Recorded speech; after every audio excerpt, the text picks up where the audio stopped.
ઉધના મામલતદાર કચેરીમાં ભ્રષ્ટાચારનો મોટો મામલો સામે આવ્યો છે। અઠવા લાઇન્સ વિસ્તારમાં આવેલી આ કચેરીમાં ફરજ બજાવતા સર્કલ ઓફિસર કૃષ્ણકુમાર બનેસિંહ ડાભી 10,000ની લાંચ લેતા એસીબીને રંગે હાથે ઝડપાઈ ગયો હતો। મળતી માહિતી મુજબ ફરિયાદીના અસલીલના પ્લોટવાળી જમીનમાં અગાઉના માલિકના નામોની કાચી નોંધ પ્રમાણિત કરવાની કામગીરી બાકી હતી। આ વહીવટી પ્રક્રિયા પૂર્ણ કરવાના બદલામાં સર્કલ ઓફિસર કૃષ્ણકુમાર બનેસિંહ ડાભીએ 10,000ની માંગણી કરી હતી। ફરિયાદી આ રકમ આપવા ન માંગતા હોવાથી તેમણે સુરત એસીબીમાં વિધિવત ફરિયાદ નોંધાવી હતી।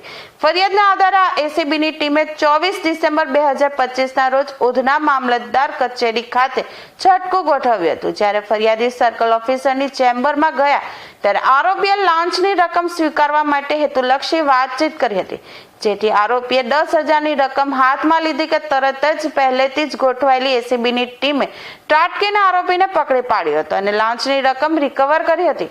હાલ એસીબી દ્વારા આરોપી વિરુદ્ધ ગુનો નોંધી આગળની કાયદેસરની કાર્યવાહી હાથ ધરવામાં આવી છે। એસીબીમાં ફરિયાદ મળેલી ઉધના મામલતદાર કચેરીમાં ફરજ બજાવતા સર્કલ ઓફિસર કૃષ્ણકુમાર બનેસિંહ ડાભી જેઓએ આ કામે ફરિયાદીના અસીલના જમીનના પ્લોટના જે માલિકીની નોંધ હોય એ નોંધને પ્રમાણિત કરવાના અવેજ પેટે એ કાર્યવાહી કરવાના 10,000 રૂપિયાની માગણી કરેલી અને 10,000 રૂપિયા લેતા રેડ હેન્ડ પકડાયેલા છે, જેઓ વિરુદ્ધ ગુનો નોંધી આગળની કાર્યવાહી હાથ ધરેલી છે।